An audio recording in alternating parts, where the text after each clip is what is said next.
आज हम पढ़ेंगे कॉन्जेनिटल हार्ट प्रॉब्लम्स के बारे में। और अगर हम बात करें वर्ड कॉन्जेनिटल की, तो कॉन्जेनिटल का मतलब क्या है? Existing at birth. तो इसका मतलब क्या है? इसका मतलब ये है कि बेबीज को बाय बर्थ जो हार्ट के प्रॉब्लम्स होते हैं, जो दिल से रिलेटेड प्रॉब्लम्स होते हैं, उन्हें क्या कहा जाता है? उन्हें कहा जाता है कॉन्जेनिटल हार्ट प्रॉब्लम। जैसे कि यहाँ पर हम देख रहे हैं, इसमें हम देखते हैं कि प्रॉब्लम्स जो है वो किस तरह के हो सकते हैं। प्रॉब्लम उसमें हम देखते हैं कि हार्ट के जो स्ट्रक्चर है उसमें कोई प्रॉब्लम हो सकता है कि वो फुली डेवलप ना हुआ हुआ। इसके अलावा हम देखते हैं कि ऐसे भी हो सकता है कि जो ब्लड वेसल्स हैं जो कि हार्ट की तरफ ब्लड लेके आ रही हैं, अगर उसमें ऑब्स्ट्रक्शन हो जाए, मतलब ये कि कोई रुकावट आ जाए जिसकी वजह से हार्ट तक जो ब्लड का फ्लो है वो नॉर्मल ना हो, या फिर हम कह सकते हैं कि जो ब्लड फ्लो है वो नॉर्मली नहीं होगा बल्कि उसका जो पैटर्न है वो एबनॉर्मल होगा। तो इस तरह की जो डिजीजेज है उन्हें क्या कहा जाता है? उन्हें कहा जाता है कॉन्जेनिटल हार्ट प्रॉब्लम्स। उसमें फर्दर हम देखते हैं कि जो कॉन्जेनिटल हार्ट डिजीजेज हैं उनको कैटेगराइज किया जा सकता है डिफरेंट वेज में।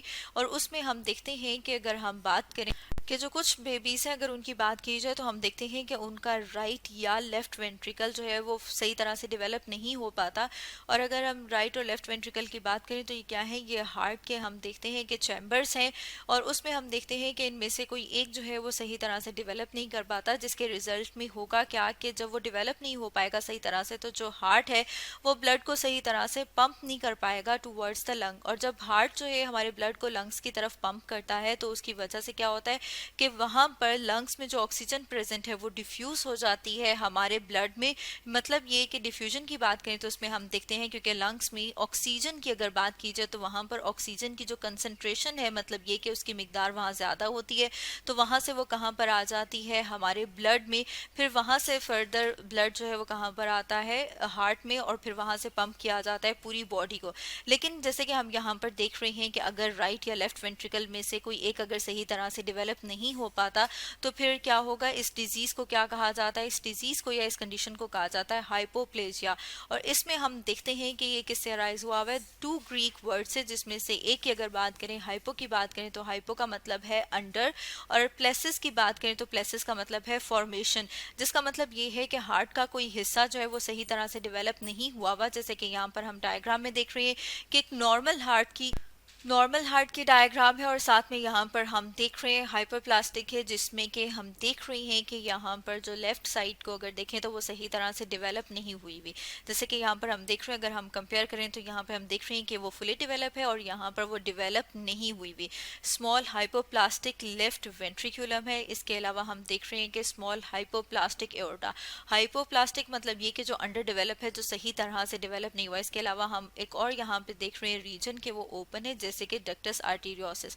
तो ये हम देख रहे हैं कि नॉर्मली उस तरह से डेवलप नहीं हुआ हुआ। इसी तरह से अगर हम एक और कॉन्जेनिटल हार्ट डिफेक्ट की बात करें तो उसमें हम देखते हैं कि ऑब्स्ट्रक्शन डिफेक्ट। अगर हम ऑब्स्ट्रक्शन डिफेक्ट की बात करें कि ये कब होता है, तो हम देखते हैं कि जब हार्ट के वॉल्व या फिर आर्टरीज और वेन्स जो वहां पर ब्लड लेके जा रही हैं, अगर वो नॉर्मली डेवलप नहीं हुए हुए, या फिर वो क्या हो जाएंगे? एबनॉर्मली नैरो हो जाएंगे। जैसे कि यहाँ पर हम इस डायग्राम में देख रहे हैं कि वो क्या हो गए हैं? नैरो हो गए हैं। मतलब ये कि वो जो रीजन है वो थोड़ा तंग हो गया। और इसमें हम देखते हैं कि कॉमन जो देखने में आया है ऑब्स्ट्रक्शन डिफेक्ट, उसमें कौन सा वाला होता है? Pulmonary valve. जैसे कि यहाँ पर हम देख रहे हैं कि ये जो पल्मनरी वॉल्व है, इसके ये क्या हो गया है? तंग हो गया है। और इसके तंग होने की वजह से हम देखते हैं कि ये जो नैरो हो गया, तंग हो गया, इसकी वजह से हार्ट जो है वो इनलार्ज हो सकता है, मतलब ये कि वो बड़ा हो सकता है, या फिर हाइपरटेंशन भी हो सकती है। अब अगर हम फर्दर एक और डिफेक्ट की बात करें, जो क्या है, जिसमें हम देखते हैं कि जो सेप्टा है हार्ट का वो नॉर्मली डेवलप नहीं होता, तो इसलिए हम कहते हैं कि क्या है? Defect in the septa of heart. और अब अगर हम सेप्टा की बात करें या सेप्टम की बात करें तो उसमें हम देखते हैं कि ये वॉल है किसकी? टिश्यूज की, जो क्या कर रही है? फर्दर हम देखते हैं कि जो सेपरेट करती है लेफ्ट साइड ऑफ हार्ट को फ्रॉम द राइट साइड। जैसे कि यहाँ पर हम डायग्राम में देख रहे हैं कि ये कौन सी वाली साइड है? राइट साइड, और ये वाली जो साइड है वो लेफ्ट साइड। अब राइट साइड पे हम देखते हैं कि कौन सा वाला ब्लड प्रेजेंट होता है? यहाँ पर डीऑक्सीजनेटेड ब्लड ब्लड होता है जो किस तरफ फ्लो करता है, जो राइट वाली साइड पे। इसी तरह से अगर हम बात करें तो हम देख रहे हैं कि ये एओर्टा है, राइट एट्रियम, राइट वेंट्रिकल, इसी तरह से ये लेफ्ट वेंट्रिकल है और ये क्या है कि लेफ्ट एट्रिया। इसमें फर्दर हम देखते हैं कि अगर हम नॉर्मल हार्ट को देखें तो जो डीऑक्सीजनेटेड ब्लड है वो हमारे राइट वेंट्रिकल से कहाँ पर पंप किया जाता है, हमारे लंग्स में, ठीक है। इसी तरह से फिर क्या होगा कि लंग से फर्दर वो कहाँ पर पंप किया जाता है, लेफ्ट साइड पे, और फिर लेफ्ट साइड से ब्लड को पंप किया जाता है बॉडी में।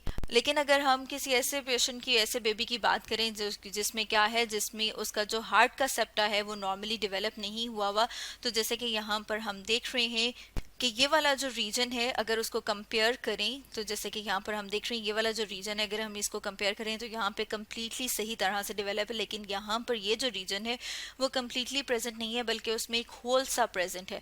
अब इस होल के प्रेजेंस की वजह से क्या होगा कि ब्लड की मिक्सिंग हो जाएगी, मतलब ये कि जो डीऑक्सीजनेटेड ब्लड है और जो ऑक्सीजनेटेड ब्लड है उनकी मिक्सिंग हो जाएगी। और ये मिक्सिंग किस वजह से होती है, ये मिक्सिंग इस वजह से होती है क्योंकि यहाँ पर जो सेप्टा है वो कम्प्लीटली डेवलप नहीं हुआ और इसे क्या कहा जाता है, इसे कहा जाता है वेंट्रिकुलर सेप्टल डिफेक्ट, जैसे कि यहाँ पर हम देख रहे हैं। और अगर हम इसको इनलार्ज करें तो ये देख रहे हैं कि यहाँ पर ये क्या प्रेजेंट है, होल सा प्रेजेंट है, जिसकी वजह से ऑक्सीजनेटेड ब्लड जो कि लंग से आया था हमारे लेफ्ट वाले वेंट्रिकल में, वहां से ये कहाँ पर आ गया, दोबारा से ये मिक्स हो जाता है डीऑक्सीजनेटेड ब्लड के साथ। जैसे यहाँ पर हम देख रहे हैं कि mixing blood from left oxygenated and right deoxygenated जो है वेंट्रिकल की मिक्सिंग हो जाती है, जो किस वजह से होती है, defect in the septa of heart की वजह से। तो स्टूडेंट्स आज हमने क्या डिस्कस किया, आज हमने डिस्कस किया